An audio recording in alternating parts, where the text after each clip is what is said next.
Iya, iya, iya.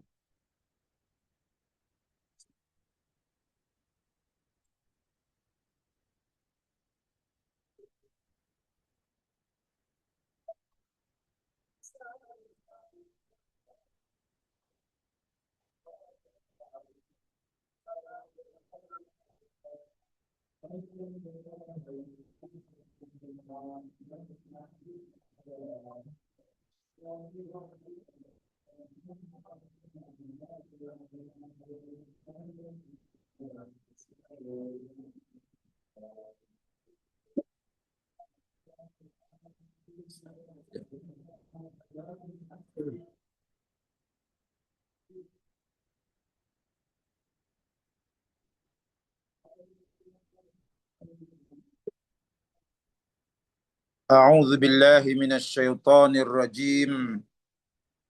بسم الله الرحمن الرحيم.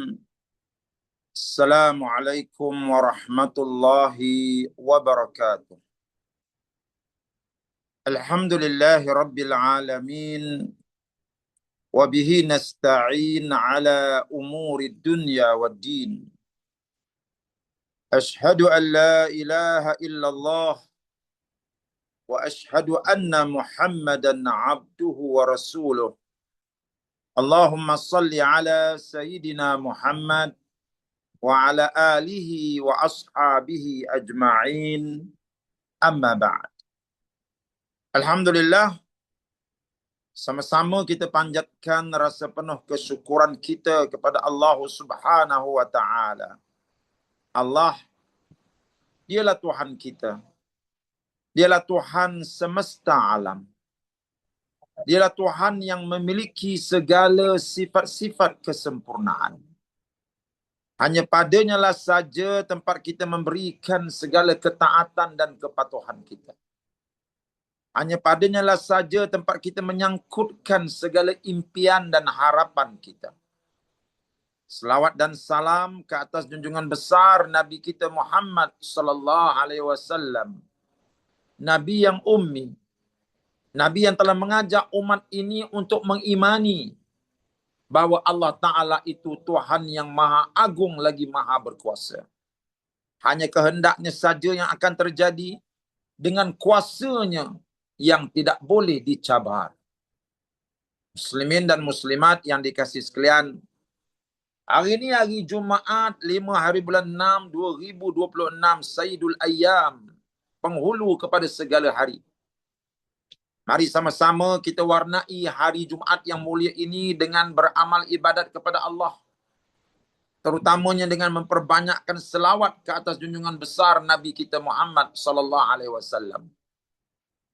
Dan pada pagi ini marilah sama-sama kita meneruskan gaya hidup kita sebagai seorang mukmin yang ingin berjaya dunia dan akhirat, iaitu memulakan kehidupan dengan mentadabbur ayat-ayat suci Al-Quranul Karim. Pada pagi ini kita sampai kepada ayat yang ke-21 dari surah Al-Kahfi. Allah Subhanahu wa taala berfirman, "A'udzu billahi minasyaitonir rajim. Bismillahirrahmanirrahim. Wa kadzalika a'tharna 'alaihim liya'lamu anna wa'dallahi haqq wa anna as-sa'ata la raiba fiha idh yatanaza'una bainahum amrahum faqalu bnu 'alaihim bunyana rabbuhum a'lamu bihim qala alladhina ghalabu 'ala amrihim lanattakhidhanna 'alaihim masjida." Sadaqallahul azim. Maksudnya, dan demikianlah kami dedahkan hal mereka kepada orang ramai, supaya orang-orang itu mengetahui bahawa janji Allah menghidupkan semula orang mati adalah benar, dan bahawa hari kiamat itu tidak ada sebarang syak padanya. Pendedahan itu berlaku semasa orang-orang itu berbantah-bantahan sesama sendiri mengenai perkara hidupnya semula orang mati. Setelah itu sebahagian daripada mereka berkata, Dirikanlah sebuah bangunan di sisi gua mereka. Allah jualah yang mengetahui akan hal ehwal mereka. Orang-orang yang berkuasa atas urusan mereka, yakni pihak raja pula berkata, sebenarnya kami hendak membina sebuah masjid di sisi gua mereka. Muslimin dan muslimat yang saya kasih sekalian, ayat 21 dari surah Al-Kahfi ini masih lagi penerusan kepada kisah Ashabul Kahfi ini, yang telah kita jalani pada ayat yang ke-19, ayat 20, di mana kita telah pun sama-sama mendengar dan sama-sama membaca, di mana Allah menceritakan kepada kita bagaimana setelah mereka itu sedar daripada tidur mereka, dalam keadaan mereka tidak tahu sudah berapa lama mereka ditidurkan, lalu mereka telah menghantar seorang dari sahabat mereka untuk mencari makanan di bandar. Dan sewaktu nak ke bandar itu, 1000 pesanan disampaikan kepada teman mereka supaya pergi dengan berhati-hati. Jangan sampai orang-orang kampung di sana dapat mengesan bahawa mereka itu ialah pemuda-pemuda yang tidak seiman, yang tidak seakidah dengan penduduk-penduduk di bandar yang menyembah raja, yang menyembah berhala. Itu pesanan yang disampaikan. Jadi bila pesanan itu disampaikan, maka sudah pastilah pemuda yang menjalankan tugas nak membeli makanan di bandar itu pergi dengan penuh berhati-hati.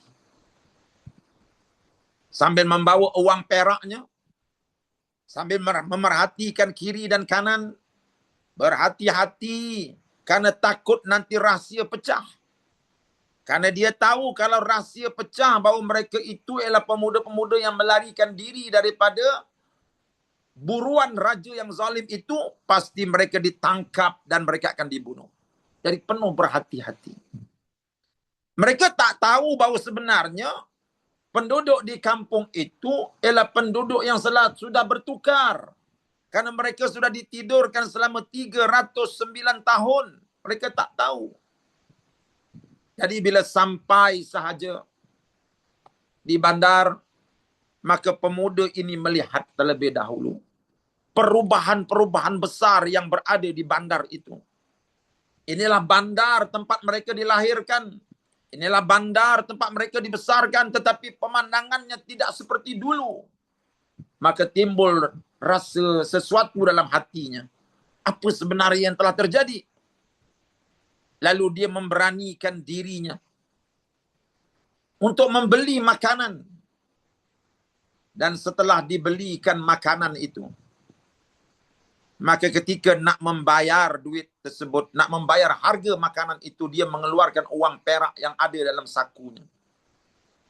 Maka di kala itu timbullah sesuatu yang tidak pernah dia jangkakan. Si penjual makanan terkejut melihat uang perak yang dikeluarkan. Karena pada setiap uang perak pasti akan ada tanda-tanda bahawa uang itu diguna pakai di negeri tersebut. Contohnya ada gambar raja, ada gambar bunga ataupun selainnya. Maka penjual makanan itu terkejut melihat bahawa uang perak itu sudah tidak boleh digunakan pada ketika itu. Lalu dia memberitahu kepada pemuda itu bahawa uang perak ini sudah tidak diguna pakai pada hari ini. Karena apa? Karena raja yang tertera gambarnya pada uang perak itu sudah tidak ada. Sudah lama dia meninggal dunia. Kerajaannya juga sudah runtuh. Sekarang ini yang memerintah negeri ini adalah kerajaan yang baru, raja yang baru. Begitu juga dengan kepercayaan. Raja yang sekarang ini memerintah negeri ini, raja yang beriman. Sudah tidak lagi menyembah berhala. Sudah tidak lagi mengaku dirinya sebagai Tuhan. Segalanya sudah berubah. Sudah 309 tahun. Ketika itulah suasana menjadi hiruk pikuk. Lalu orang ramai pun datang melingkung pemuda tersebut. Lalu bertanyakan hal, apakah sebenarnya, siapakah dia sebenarnya? dan orang-orang kampung yang ada di bandar itu sememangnya pernah mendengar daripada datuk nenek moyang mereka dulu, bahawa satu ketika di zaman dahulu ada beberapa orang pemuda yang tidak beriman dengan akidah yang sesat, yang tidak mau menyembah berhala, mereka telah menghilangkan diri. Walaupun sudah dicari oleh ibu bapa mereka, dicari oleh askar dan polis, tapi masih tak jumpa. Kisah itu mereka dengar 309 tahun yang lepas. Kisah itu hanya menjadi kisah yang mereka dengar. Tetapi pada hari tersebut, selepas mereka bertanya dan bertanya kepada pemuda itu, siapakah mereka? Dan duit perak yang dibawa itu menjadi dalil bahawa pengakuan yang dibuat oleh budak tersebut ialah pengakuan yang benar.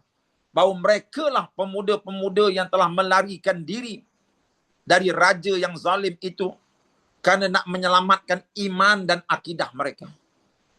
Maka penduduk-penduduk di bandar tersebut yang selama ini hanya mendengar daripada datuk nenek moyang mereka tentang kisah pemuda itu, pada hari ini berjumpa dengan pemuda-pemuda tersebut walaupun jaraknya sangat jauh, iaitu 309 tahun mereka ditidurkan. Maka ketika itulah tuan-tuan yang dihormati sekalian, pemuda ini dibawa berjumpa raja, dan raja pula telah pergi ke tempat persembunyian mereka di gua tersebut. Dan disitulah raja dan juga rakyat jelata yang selama ini hanya mendengar daripada datuk nenek moyang mereka tentang kisah pemuda-pemuda ini bertemu dengan pemuda-pemuda tersebut. Tuan-tuan yang dihormati sekalian, daripada apa yang kita dengar tadi, pengajaran yang dapat kita ambil ialah kita ni boleh merancang. Pemuda tadi yang dipesan oleh teman-temannya supaya berhati-hati, jangan sampai dapat dikesan. Namun begitu, setiap hati-hatinya, setiap langkahnya yang cuba nak menyorok siapakah diri mereka sebenar, akhirnya terbongkar. Manusia hanya boleh merancang. Perancangan manusia itu walaupun penuh dengan ketelitian, penuh dengan hati-hati, namun perancangan yang sangat teliti, perancangan yang sangat-sangat hebat takkan dapat menembusi takdir Allah Subhanahu wa taala. Semangat kita yang hebat, kehebatan kita merancang yang hebat takkan mampu untuk menembusi takdir Allah. Allah Subhanahu wa taala telah mentakdirkan sejak azali lagi bahawa manusia itu, Ashabul Kahfi ini, akhir sekali kejadian mereka akan terbongkar selepas 309 tahun di bandar tersebut. Itulah yang telah ditakdirkan oleh Allah sejak azali. Dan takdir Allah Ta'ala itu pasti berlaku. Walaupun manusia berusaha untuk menyoroknya, tetapi takdir Allah sahaja yang akan berlaku. Di sini mengajar kita bahawa kita ialah manusia yang mana setiap gerak langkah kita, setiap kerdepan mata kita, setiap denyutan jantung kita tak boleh lari daripada apa yang telah ditakdirkan oleh Allah Subhanahu wa taala sejak azali lagi. Hanya yang Allah Taala kehendaki melalui apa yang ia takdirkan sahaja, itu yang akan berlaku. Sekiranya apa yang kita hendak berlaku seperti mana yang kita hendak, bukanlah kerana kehendak kita ia berlaku, tetapi kerana kehendak kita itu berbetulan dan sama dengan kehendak Allah, seperti mana yang telah ditakdirkan sejak azali, maka berlakulah apa yang kita kehendaki itu. Namun begitu, sekiranya apa yang kita kehendaki tidak berbetulan dan tidak sama dengan apa yang dikehendaki oleh Allah sejak azali lagi, ia takkan berlaku. Sekalipun kita berusaha dengan bersungguh-sungguh, sekalipun kita berusaha dengan sekuat-kuat hati, dia tidak akan berlaku. Karena apa? Usaha manusia, kesungguhan manusia itu hanya asbab yang perlu didatangkan. Namun yang menentukan berjaya tidak berjayanya ialah Allah Subhanahu wa taala. Jadi fahamlah kita bahawa kehendak kita, kesungguhan kita, semangat kita tidak akan dapat menembusi takdir Allah Subhanahu wa taala.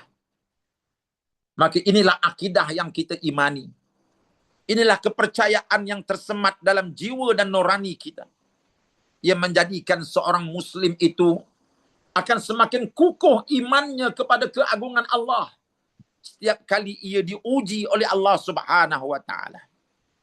Kehilangan sesuatu yang disayangi bukan satu perkara yang mudah untuk dihadapi. Tetapi keredaan akan datang menjelma di hati kita apabila kita merasakan bahawa ini semua adalah kehendak Allah yang sudah ditakdirkan sejak azali lagi. Adapun kita manusia yang perlu ialah berdamai dengan takdir Allah. Yang perlu pada kita ialah berdamai dengan apa yang Allah Ta'ala telah takdirkan. Jangan dilawan takdir Allah.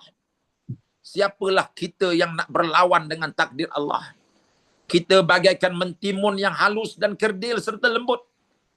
Kalau kita melanggar durian, kita akan hancur. Dan kalau durian melanggar kita, kita tetap akan hancur. Begitulah kerdilnya jiwa seorang manusia. Maka sama-samalah kita tunduk kepada Allah Subhanahu wa taala. Mengakui kekerdilan diri kita. Dan mengangkat keagungan Allah sebagai Tuhan yang maha agung. Sebagai Tuhan yang maha perkasa. Sebagai Tuhan yang maha berkuasa. Allahu Rabbi.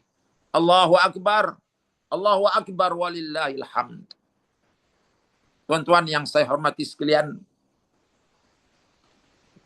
dari apa yang kita dapat pelajari dalam ayat ini, kadang-kadang sesuatu itu berlaku terhadap diri kita. Mungkin kita terasa pedihnya, tetapi ada manfaatnya untuk orang lain. Allah nak memberikan pahala kepada kita. Kita menghadapi seksanya, tetapi ada orang lain mengambil iktibar daripada keseksaan yang kita alami. Allah nak beri pahala kepada kita. Ashabul Kahfi ini tuan-tuan, mereka berlawan dengan raja yang mengaku dirinya Tuhan.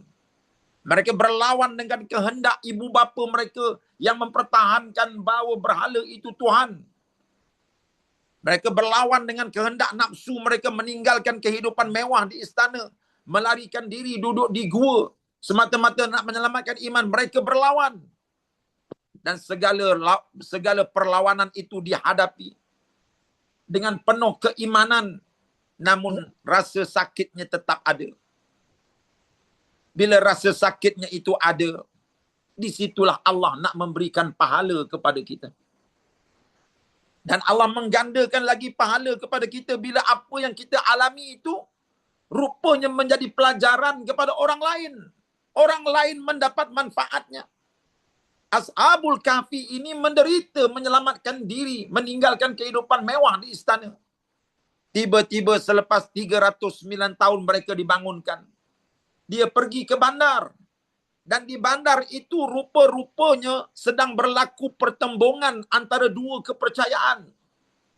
Kepercayaan pertama ialah kepercayaan yang mengatakan bahawa manusia yang mati ini boleh dihidupkan oleh Tuhan sekali lagi.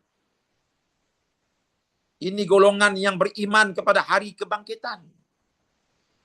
Dan satu lagi golongan yang tidak mempercayai akan hari kebangkitan. Apakah boleh manusia itu yang telah mati dapat dihidupkan kembali? Ketika itu sedang berlaku pertembungan yang hebat di bandar tersebut. Tiba-tiba pemuda Ashabul Kahfi ini, yang cerita mereka itu hilang, yang sudah menjadi satu cerita legenda di kalangan penduduk yang berbalah itu. Mereka tahu pemuda itu hilang, tak dijumpa cari. Biasanya orang yang hilang tak dijumpa cari ini, kalau dah sebulan kita jumpa, mayatnya dah geput. Ini pemuda ini bukan sebulan hilang. Dia hilang 309 tahun. Tiba-tiba dia balik semula ke bandar dalam keadaan wajahnya tetap muda seperti dulu. Tidak berkerepot, tidak berkedut. Dan dia sehat bugar seperti dulu. Dan dipastikan bahawa dia adalah pemuda yang hilang itu. Kejadian tersebut memberikan satu hujah yang begitu kuat kepada golongan yang mempercayai bahawa Allah mampu menghidupkan orang yang telah mati, dihidupkan kembali. Allah berkuasa menghidupkan orang yang sudah dimatikan dan dihidupkan kembali. Dan dibangkitkan sama keadaannya seperti mana ketika dia mati dahulu. Ini dalilnya.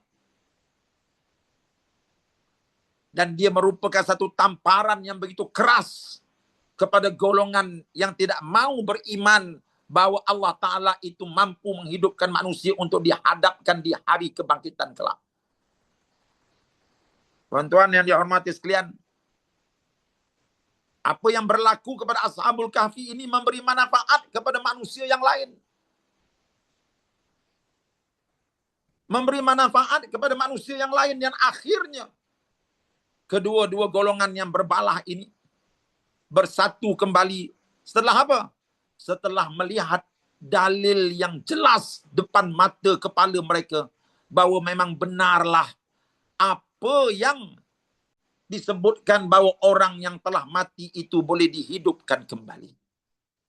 Tuan-tuan yang dihormati sekalian, manusia bukan mudah untuk beriman bahawa yang telah mati itu boleh dihidupkan kembali.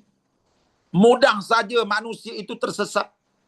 Mudah saja manusia itu boleh menolak kepahaman kebangkitan semula di hari akhirat. Kerana apa? Kerana manusia ini dia tetap manusia. Manusia boleh menolak keimanan terhadap hari akhirat bila? Bila mereka kehilangan dalil yang dapat ditunjukkan di hadapan mata mereka. Bila mereka kehilangan ad-dalil mar'i, kehilangan dalil yang dapat dilihat oleh mata kepala mereka. Penduduk-penduduk bandar tersebut bertuah kerana Allah Ta'ala menunjukkan kepada mereka dalil dan mereka dapat tengok dengan mata kepala mereka sendiri. Itu rezeki mereka. Akhir sekali mereka sanggup beriman.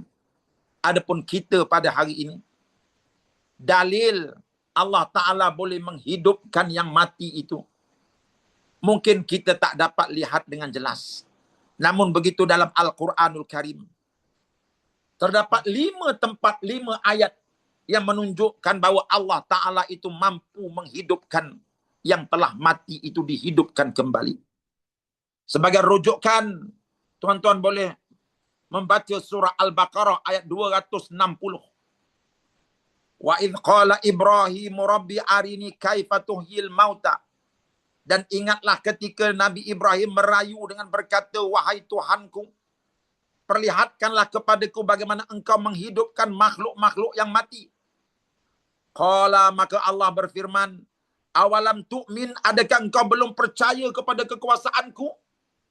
Qala bala, Nabi Ibrahim berkata, ya Allah, aku percaya ya Allah. Bahkan aku percaya dan aku yakin. Walakin liyatma'inna qalbi. Tetapi aku memohon yang demikian supaya tenteram hatiku, yang ingin menyaksikan depan mataku sendiri bahawa kau mampu menghidupkan orang yang telah mati. Maka Allah berkata, fakhudh arba'atan minat tayri fasurhunna ilaika thumma ja'al ala kulli jabalin minhunna juz'a thumma du'uhunna ya'tinaka sa'ya. Maka Allah berkata, jika demikian, ambillah 4 ekor burung. Kemudian kumpulkanlah olehmu dan cincanglah semuanya. Setelah itu letakkanlah di atas tiap-tiap sebuah bukit sebahagian daripadanya. Kemudian serulah burung-burung itu, niscaya semuanya akan datang kepadamu dengan segera. Dan ketahuilah sesungguhnya Allah Maha berkuasa lagi Maha bijaksana. Nabi Ibrahim alaihissalam pernah bertanya kepada Allah. Tetapi pertanyaan Nabi Ibrahim kepada Allah bukanlah kerana dia tidak yakin bahawa Allah Ta'ala itu mampu untuk menghidupkan yang telah mati. Tetapi seperti mana yang disebutkan oleh Nabi Ibrahim yang kita baca dalam Al-Baqarah 260 ini, itu ialah untuk menambahkan kepercayaan dan keyakinan aku. Daripada ilmu yakin kepada hakul yakin, kepada ainul yakin. Maka Allah Ta'ala menyuruh Nabi Ibrahim ambil 4 ekor burung, cincang selumat-lumatnya. Dan letakkan daging-daging yang telah dicincang itu di atas bukit-bukit yang berbeza-beza. Kemudian panggillah burung-burung yang telah dicincang itu. Nescaya burung itu akan datang menghadap semula Nabi Ibrahim alaihissalam. Satu kisah yang pernah berlaku kepada Nabi Ibrahim. Yang kita baca dalam Al-Quran. Kita pun tidak pernah tengok kejadian ini. Tetapi itulah kehebatan keimanan orang yang beriman kepada perkara-perkara yang gaib. Sebagai orang mukmin, kita wajib percaya dengan sekuat hati. Kepercayaan yang putus, yang sedikit pun tidak ada syak wa sangka. Sekalipun kita tidak dapat melihat dengan mata kepala kita bagaimana Allah menghidupkan yang mati. Namun begitu, kita akan tetap mempercayainya. Bahawa Allah Ta'ala itu mampu dan berkuasa untuk menghidupkan yang telah mati menjadi hidup kembali. Bahkan Allah Ta'ala berkuasa untuk buat lebih hebat daripada itu lagi. Iaitu mengadakan sesuatu yang tidak ada. Nabi Adam AS tak pernah wujud di alam ini. Allah berkuasa mengadakan Nabi Adam daripada tak ada kepada ada. Dan kalau nak mengadakan satu makhluk, cuma dia telah mati, nak diadakan kembali, itu perkara yang sangat mudah bagi Allah Subhanahu Wa Taala. Muslimin dan muslimat yang saya kasih sekalian,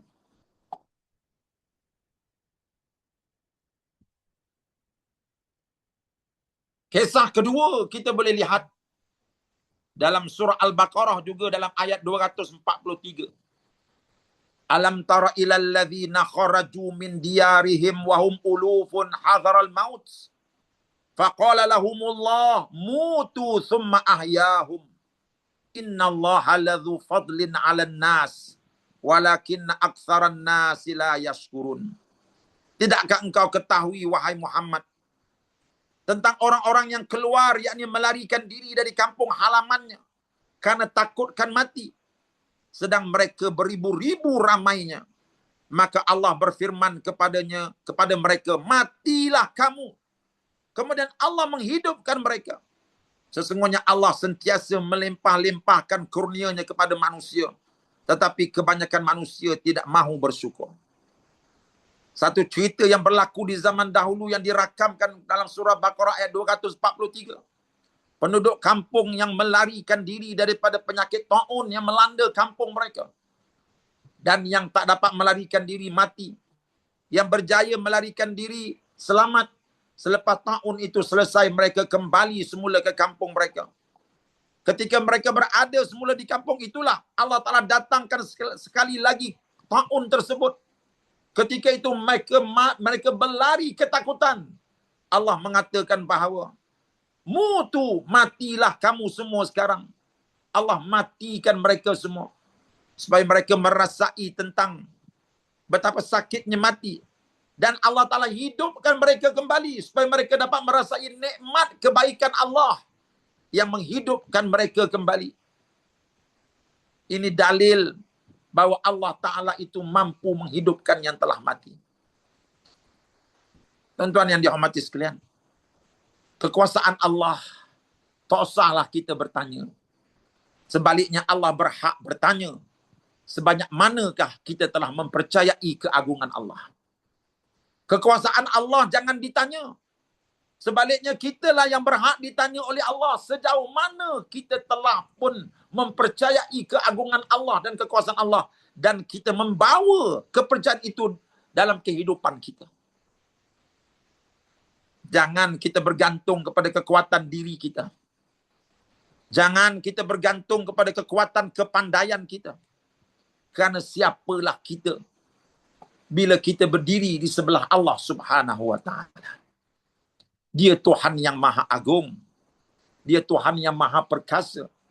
Adapun kita hamba Allah yang terlalu kerdil, yang sepatutnya kita sering sujud kepada Allah Subhanahu Wa Taala. Terasa keagungan Allah dan terasa kerdilnya diri kita. InsyaAllah kita akan sambung lagi tadabbur ayat 243 ini pada hari Isnin akan datang insyaAllah. Tuan-tuan, seperti biasa hari Jumaat ialah hari kami membuka peluang kepada tuan-tuan untuk menabur jasa dan bakti kepada jihad pendidikan yang kami jalankan di Mahat kami, Mahat Dakwah wal Irsyad ini. Jadi sememangnya kita memerlukan dana yang cukup untuk meneruskan perjuangan jihad pendidikan, mendidik anak-anak menghafaz Al-Quran, mempelajari ilmu-ilmu syariah, yang mana mereka inilah yang akan turun ke medan nanti menyambung kerja-kerja para ulama yang pastinya sudah semakin tua, sudah semakin sakit akan meninggalkan dunia ini. Jadilah orang yang menanam benih yang subur pada hari ini demi melahirkan bakal-bakal ulama. Nanti kita akan petik hasilnya di akhirat. Jadi yang sudi berinfak, kami ucapkan banyak terima kasih. Semoga Allah memberikan balasan yang berlipat kali ganda di atas infak yang tuan-tuan telah berikan. Jangan malu untuk berinfak walaupun sedikit. Karena sedikit di mata kita, ia tetap banyak di mata Allah Subhanahu wa taala, dan ia tetap sesuatu yang disyukuri oleh penerima-penerima infak ini. Sekian. Assalamualaikum warahmatullahi wabarakatuh. Salam warahmatullahi. Assalamualaikum Ustaz. Terima kasih. Sama-sama. Terima kasih Ustaz. Sama-sama, alhamdulillah.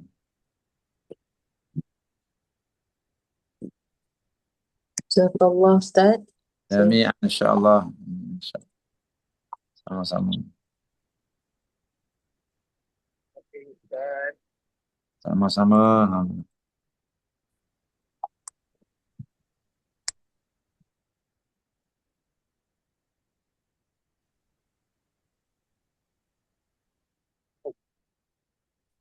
Hmm.